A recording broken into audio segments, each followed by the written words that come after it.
Very good evening. You're watching Primetime News on TV1. For the Newsfirst team, I'm Yuki Poshia, along with our sign language interpreter Brian De Cruz via Zoom.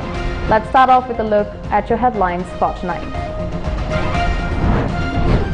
No decision taken to hand over the East Container Terminal to a foreign company, Prime Minister says in Parliament. President and Indian Minister of External Affairs hold discussions on the East Container Terminal and many other sectors that could be developed with joint efforts. Sri Lanka agrees to purchase a COVID-19 vaccine manufactured in India following proper estimation. Minister Namal Rajapaksa requests for probe to be carried out on the payments received for hotel quarantine. Turmeric cultivation in Ampara battered by a fungal disease. A powerful group of people disregard the one law, one country principle. A revelation from Harin Fernando.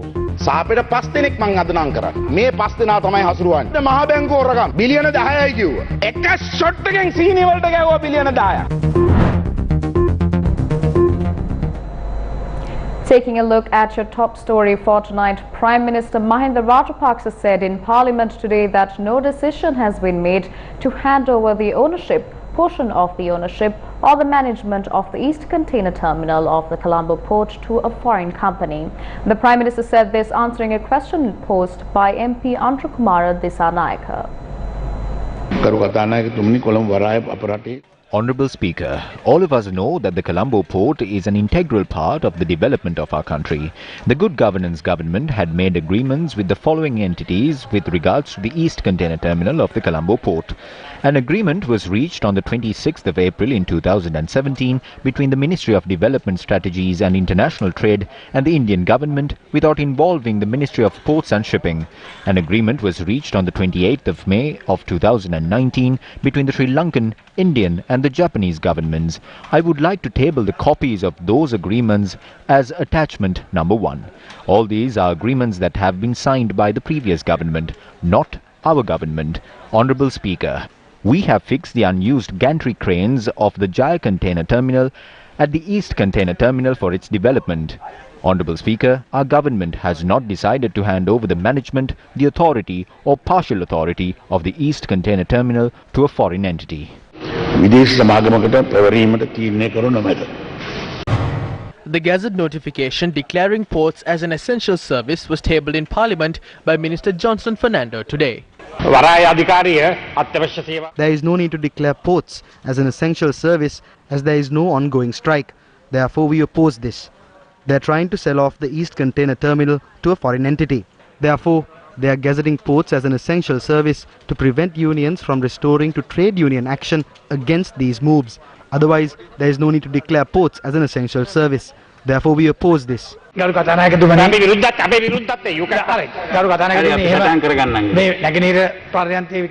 is not about selling off the East Container Terminal. Around 35 ships had to return amidst the COVID-19 pandemic. Therefore, the President had decided to declare ports as an essential service. There are no additional motives behind this. Do not try to gain political mileage.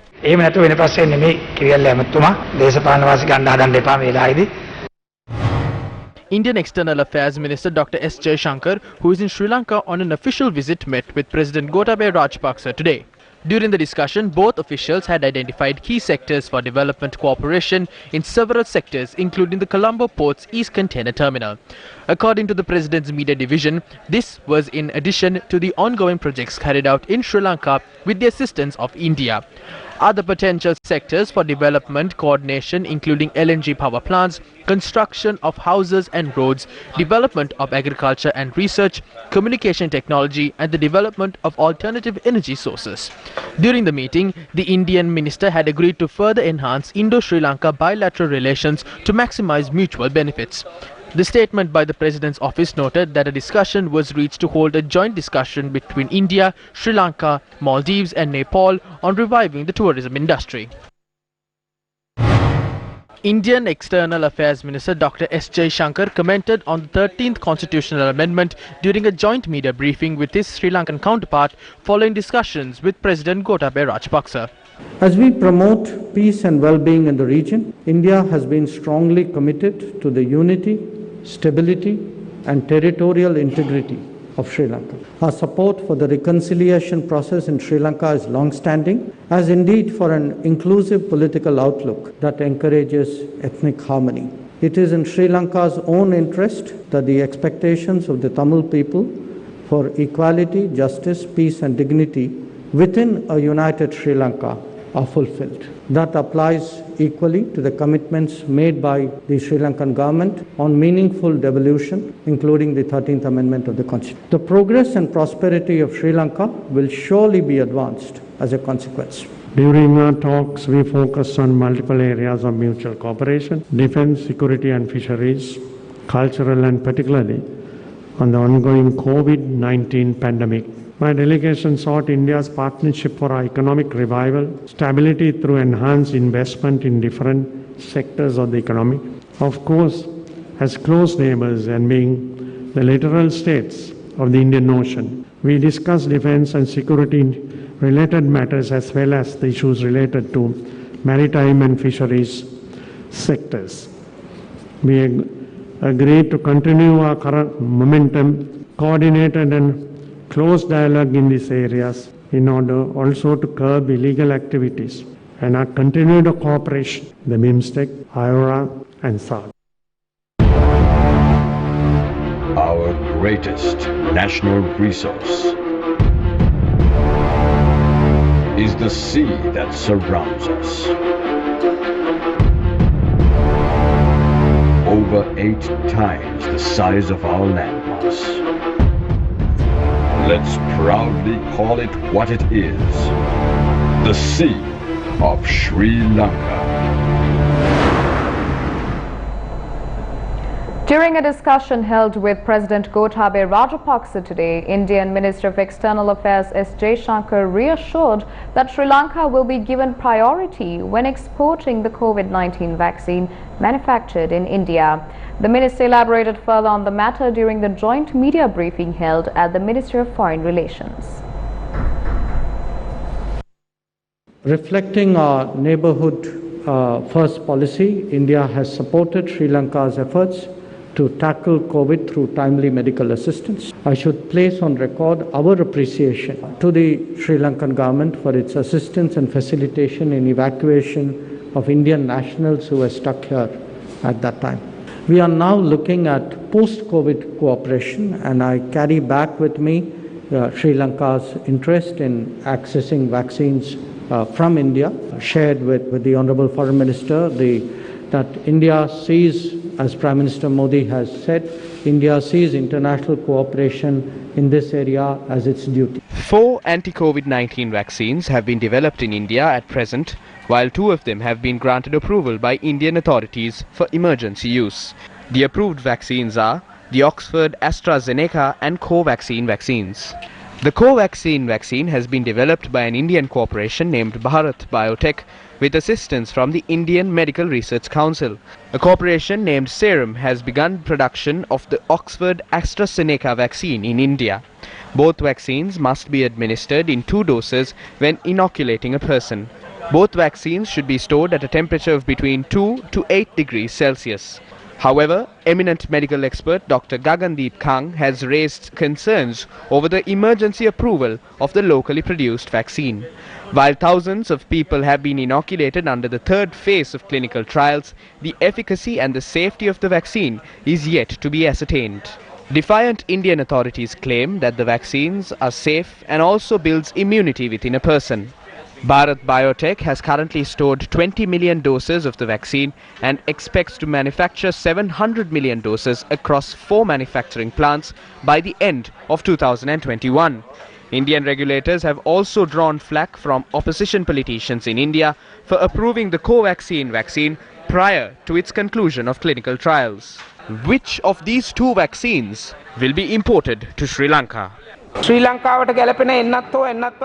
is imperative to select the most suitable vaccine for Sri Lanka.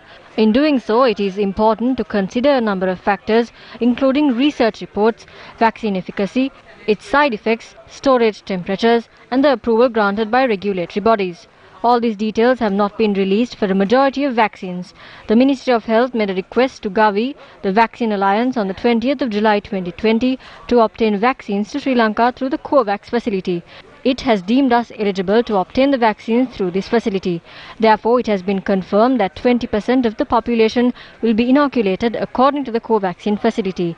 The government will take steps to bring down the vaccine or vaccines to Sri Lanka as soon as the Advisory Committee on Infectious Diseases has recommended a vaccine or several vaccines. Sri Lanka Sports Minister Namal Rajapaksa has emphasized the need to investigate reports of people being charged to undergo quarantine at certain hotels in the recent past. In a statement published on social media, the minister said the process of charging Sri Lankan expatriates to undergo quarantine at a hotel at an exorbitant cost must be suspended immediately. He said all Sri Lankan expatriates must be placed in quarantine at zero costs by the government of Sri Lanka rather than having them pay for quarantine at hotels.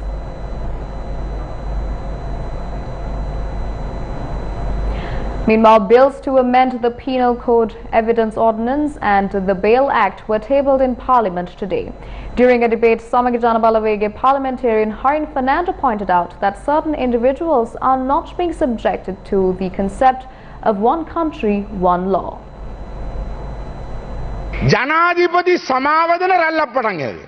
trend of granting presidential pardons has begun. We know the ultimate target of these moves.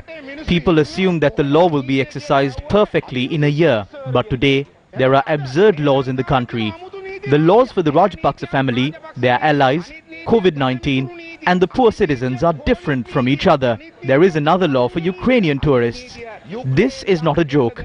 They have not understood the system, although they came to change it. People like SP Disanayak and Andhra Priyadashana Yapa have been sidelined.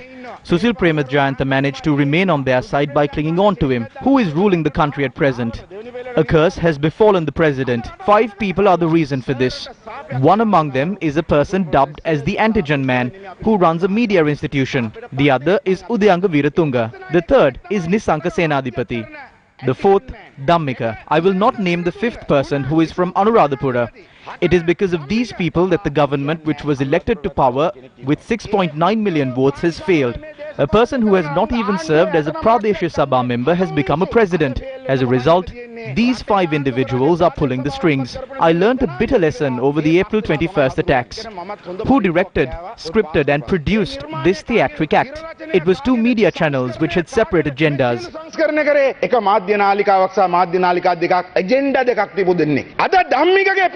reality show la Picasso la nang e channel එක තමයි ලංකාවේ ඉන්න බොරුවේ Picasso ධම්මිකගේ පැණිය එච්චර market කරා කතානායකතුමත් කහමරේට ගෙනල්ලා බිව්වා. They said that the law will be implemented to its fullest. Has that happened? Udayanga Veeratunga, who should be in a travel bubble, is speaking to the media even without a mask. On the other hand, popular actor Wilson Karu was arrested and fined 5,000 rupees for failing to wear a mask. This is a shameful situation. The biggest allegation leveled against our government was the central bank bond scam. They said the bond scam had caused losses up to 10 billion. But they looted 10 billion rupees through the fraudulent dealings in sugar imports. Arundika Fernando and Namal Rajapaksa are saying that there are irregularities in the repatriation process. Are we the ones in the government? They set up a presidential commission to probe incidents of political victimization. Let me table this document in Parliament. The accused have been identified as Ranjan Ramanayaka, Padmini Ranavaka and Shani Abesekara. It was Shani Abesekara who filed a complaint with the Interpol against Udayanga Veeratunga and worked hard to obtain a red warrant against him under the Good Governance government. What happened after that? 3 CID officers turned up in court and said that there is no evidence against him. This is political interference at its peak.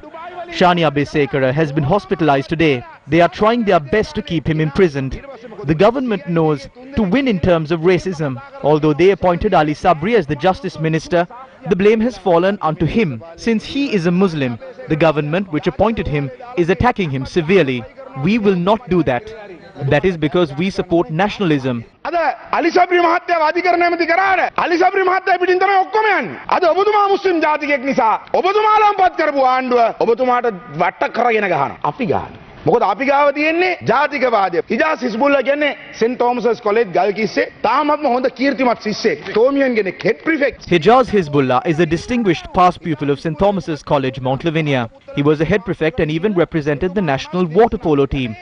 What is the allegation that has been levelled against him?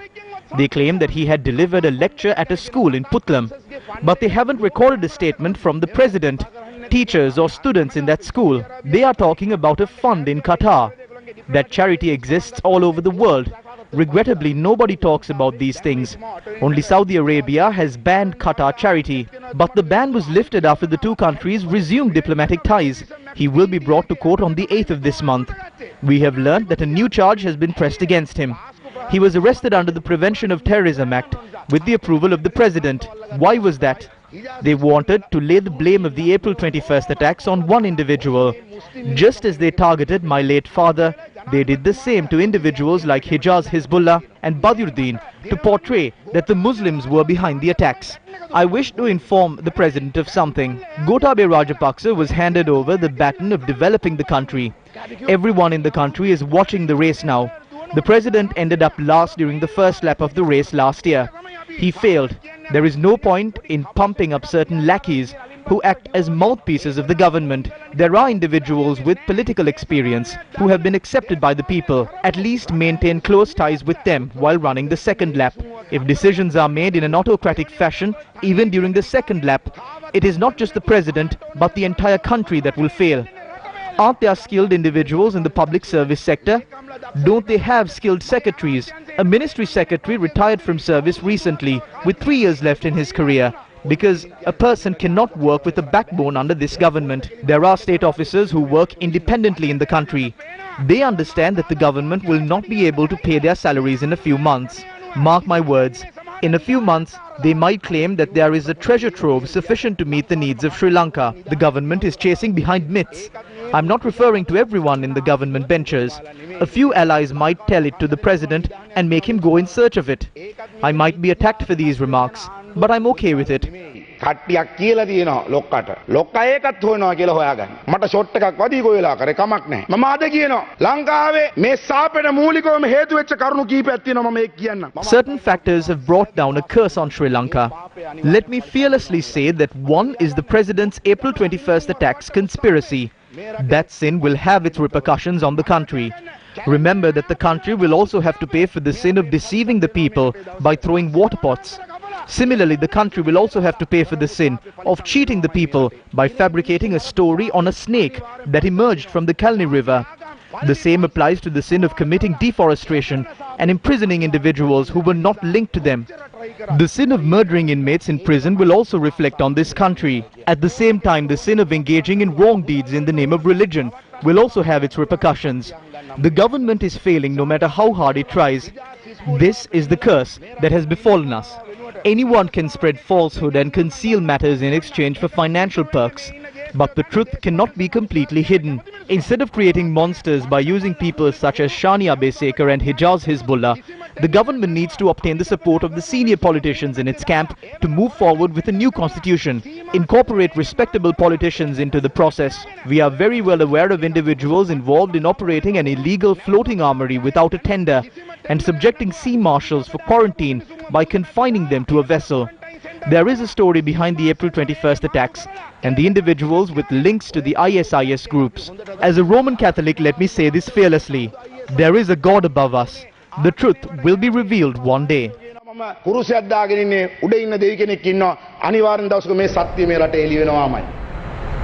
Meanwhile, the Penal Code Amendment Act and an amendment to the Evidence Ordinance was passed in Parliament today, subject to certain amendments. The Bail Amendment Act was passed in Parliament without any amendments. These were the views expressed by the Minister of Justice at the end of the debate.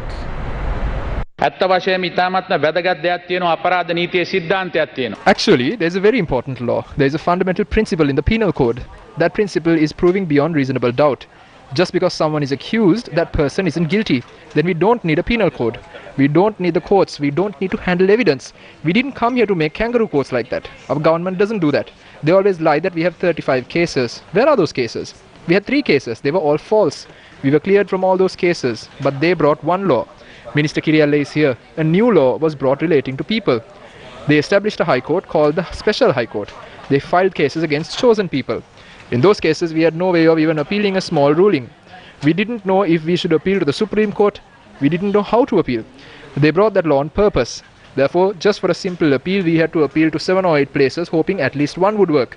They completely bent the law. The Honourable President, after 1 month since he came into power, ordered the Inspector General of Police not to arrest people without cause. The Honourable President, after 1 month since he came into power, ordered the Superintendent of Police to not arrest people without cause. Granting bail is the law. Granting bail is just, and that not granting it is unjust. He gave it in writing. We didn't imprison anyone. For this long, we didn't come to power to take revenge. When people scold us, level allegations against us, we don't care at all. We are not here to take revenge, we are here to work. If we can't, we'll go home. Let's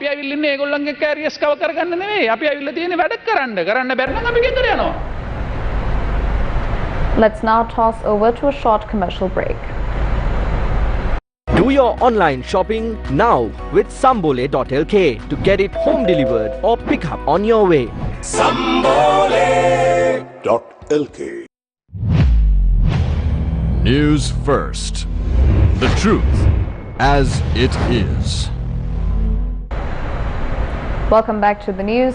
Isolation will be lifted with immediate effect for the Ruanvalla police area, Wolfendal Street police area, Kotahena police area and the Hattevatta police area in Cinnamon Gardens. Moving on to some more local news, tension sparked in Parliament over remarks expressed by opposition lawmaker Ranjan Ramanayake today. එක රටක් එක නීතියක් කියන සටන් පාඨය තමයි මේ ආණ්ඩුවේ දැන් තියෙන ලොකුම ස්ලෝගන් එක. The main slogan the government used for campaigning is one country, one law. I was repeatedly accused for calling judges. If a deputy minister like myself could contact judges, just imagine how many calls would have been made by the president and the prime minister. With the benefit of hindsight, we can assume how court verdicts were issued in the past. A certain media channel is heavily criticizing me of influencing a verdict that had been issued by a 3-member judge bench and later upheld by a 5-member bench. I wish to ask the Justice Minister whether that is not offensive. They say that I had contacted only Padmini Ranawaka Gunatilaka, but the other 8 judges, including Shiran Gunaratna, Moraes, Priyasad Depp, and Vijit Malalgoda have ruled that Bharata Lakshman had been murdered. All these individuals knew what had taken place. Who murdered Bharata Lakshman? Who had shot Duminda Silva? They seem to be implying that it was Ranjan Ramanayake, Padmini Gunatilaka and Shania Besekara. Let me table a document on a complaint filed with the Presidential Commission against the 3 of us. I was sent to prison for speaking the truth. Before delivering this address, my lawyers reminded me that I have 12 court cases and to avoid being extremely robust. But it is destiny that decides our birth, death, and even the day on which we may be imprisoned. I do not mind going to prison after revealing the brutal truth. I will accept that sentence rather than being outside the prison while relishing on lies, looting the people's money, engaging in drug racketeering, and committing murders.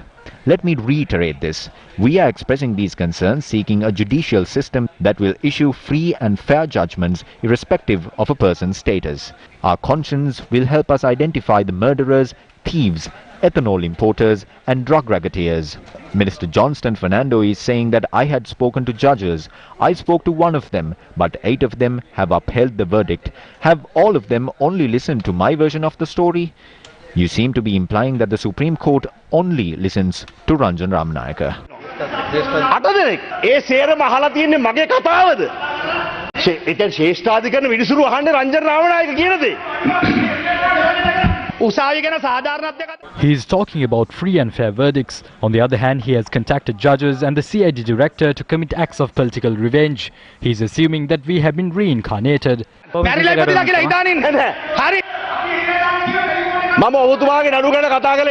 I am not referring to your cases in court. A case had been filed in court. This was said by Chandima Virakodi, Vasudeva Nanayakara and Rajitha Senaratne. This was reiterated even now. That is what I am saying. Senaratne කිව්වා මහින්ද මහත්තයා බරන් හිටියේ කියලා රාජ්‍ය සේනාරත්න මහත්තයා දැනුත් කිව්වා. ඉතින් ඒක තමයි කියන්නේ. එතුමා කිව්වා එතුමා 12 වෙනිදා හිරේට එනවා කියලා. හිරේට ආපු හැටිය පුතා මං ඉතාලම හොඳට බලා ගන්නවා.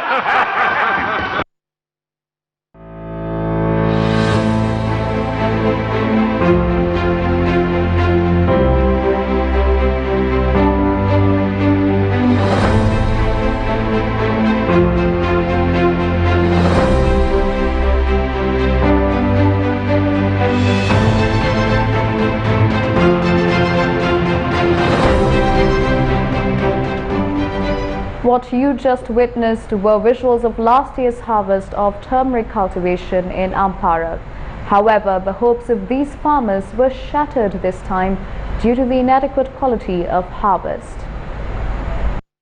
The harvest of turmeric cultivated with the greatest difficulty by farmers in Namaloya, Pahalalanda and Gonagala in the Ampara district are of substandard condition. Turmeric that is cultivated across the Ampara district is grown using turmeric seeds obtained from local farmers. We noticed that turmeric was grown in an area that does not have enough sources of water for the cultivation. The farmers, who were hoping for a good stock of harvest this year as well, said they were helpless as this was a result of lack of proper fertilizer and subsidies. They further said that this was due to the spread of a fungus in the turmeric cultivation.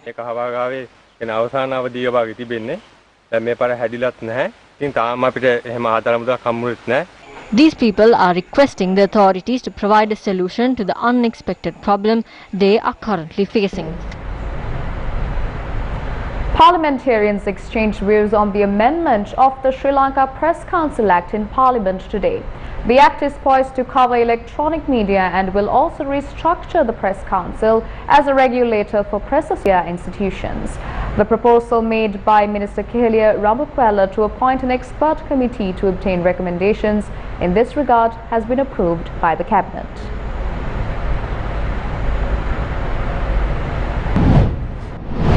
Yesterday,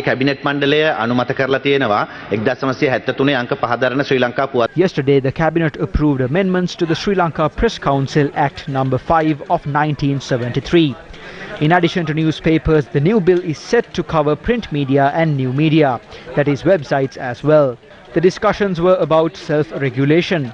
However, I would like to know from the Honourable Minister whether this bill has been introduced to manage or develop the media institutions, websites as well as social media networks. As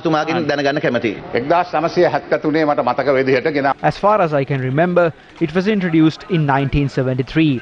There has been a big change in the media and communication methods over that time. Therefore, we have expressed our views regarding it not being included. We all have the right to write anything on anyone in the most indecent manner. When it is taken to the civil court, we have to be able to protect the rights of 21 million citizens as they are unable to deal with it from time to time. As the Minister, I am of the view that the freedom of the citizen must be protected while protecting media freedom and the power of media for all of you. We do not always make unilateral decisions. We hope to bring draft bills with this in mind in the future.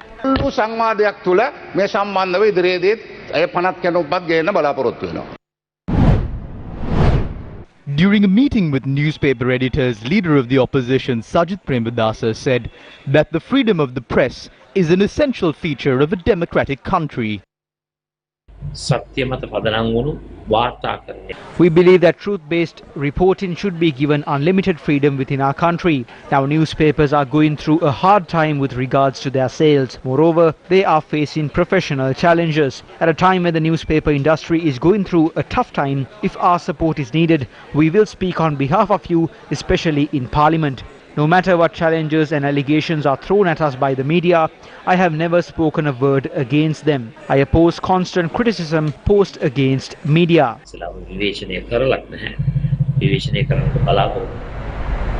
Now, although certain activities have been hampered due to COVID-19, Colombo's beauty is being increased day by day. We travel to the Golf Face Urban Park built for the benefit of the people. Although the bustle in the city has reduced due to COVID-19, the city will return to its previous liveliness in the near future. 2 stages of the Golf Face Urban Park, built in order to provide services and a comfortable environment for the public, has been opened for the people.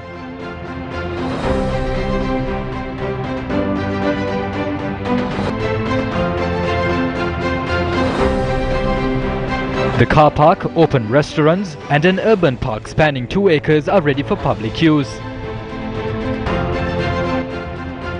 This park has been built at the previous location of the army camp.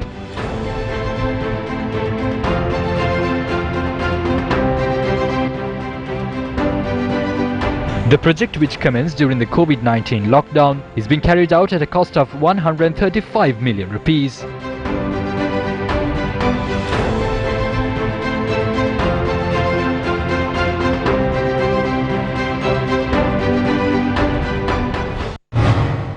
State Minister Ajit Niwad Cabral, addressing a media briefing today, stated that the government has a positive plan with regard to the country's economy. He pointed out that the government has no difficulty in repaying their existing debt obligations. In any case, we do not need to go for international sovereign bonds in the next 2 to 3 years. We are looking for new things. We are talking about swap facilities with different countries. We are also preparing other instruments. Even then, we gave those investing in treasury bills and treasury bonds a guarantee on the exchange rate. Why did we do that? To get rid of the uncertainty that exists. We are bringing forth a new act. I think very soon we will bring that to Parliament, that is on the port city. We're doing work so that we can bring in investments to the port city. A new tyre factory is being set up in the Hambantota industrial zone, not like the Volkswagen factory. See, these are credible investments that are being brought into the country. In addition, the Chinese government has already stated it will commit $1 billion to port city. So that's what we are doing. As an alternative to loans, we can't move forward just by taking loans. We say we don't have to rush. We have the money we need. We are not in a position where we cannot pay tomorrow. We can pay it all very comfortably.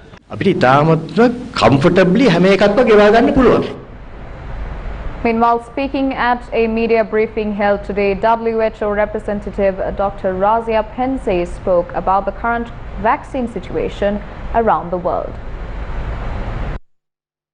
Vaccines won't solve everything. They are an important tool that will help us end the pandemic. But as the COVID-19 crisis continues, we still need to take all necessary measures to prevent the virus from spreading and causing more deaths.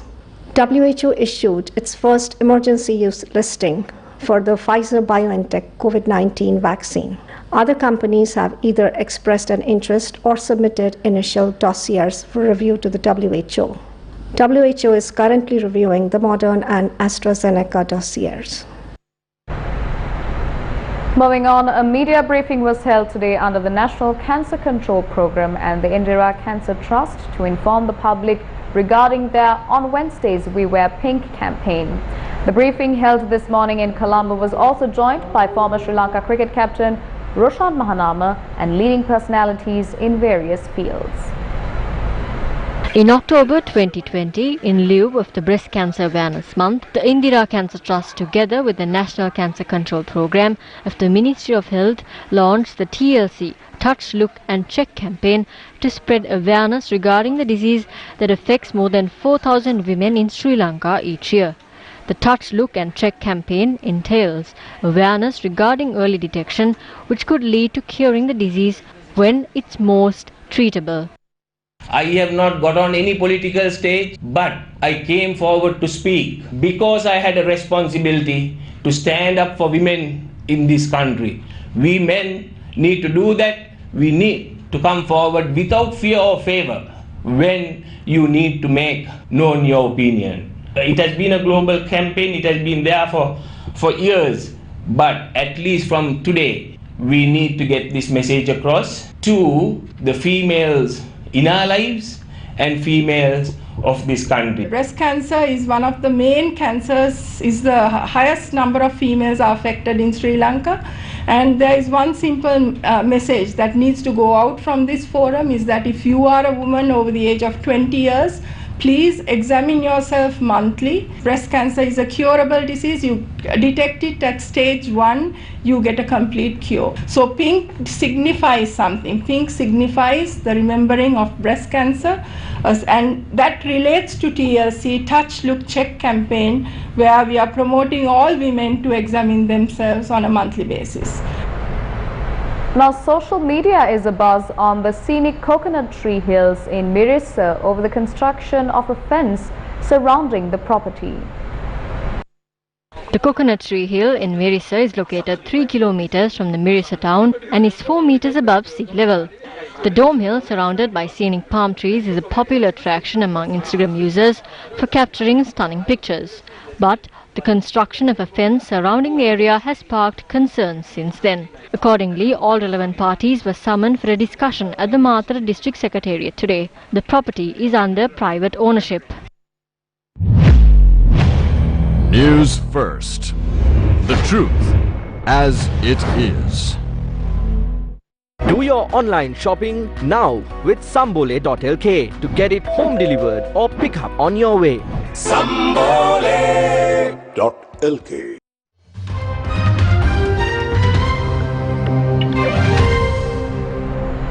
Taking a look at some news overseas, the U.S. state of Georgia is going to the polls for a second round vote that will decide whether President-elect Joe Biden's Democrats control the Senate.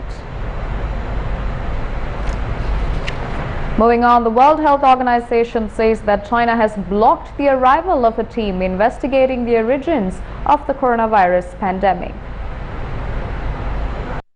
WHO Director General Tedros Adhanom said 2 scientists on the United Nations team had already left their home countries for Wuhan when they were told that Chinese officials had not approved the necessary permissions to enter the country.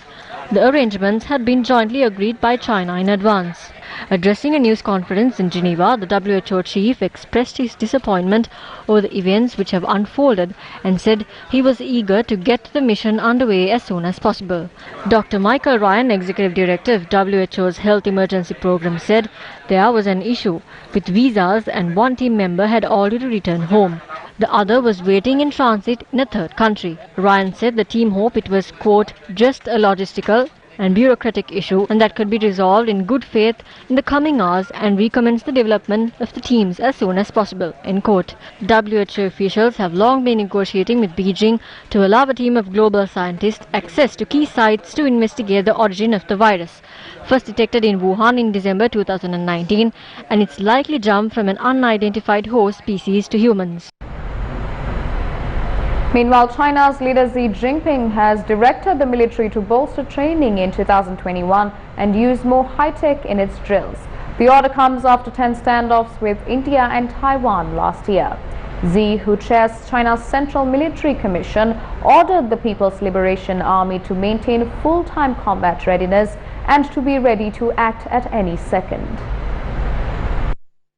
In an order issued by the Premier, he has noted the commanders and the soldiers of the whole army must carry forward the spirit of combat without the fear of hardships and the fear of death. Xi directed the PLA to bolster its frontline training and substantially increase the use of technology in exercises, calling modern technology the core of combat effectiveness. According to the South China Morning Post, the mentioning of unspecified frontline military struggles in the start of the year general order to the army was a departure from previous such orders issued by Xi, in which the PLA was told manage crises and deter war. And with that, it's a wrap of primetime news here on TV1. For the Newsfirst team, I'm Yuki Poshia. Take care and good night.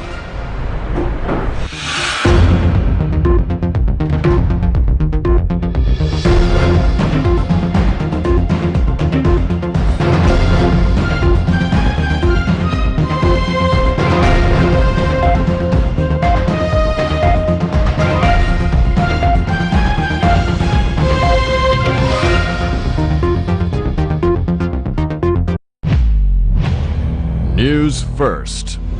The truth as it is.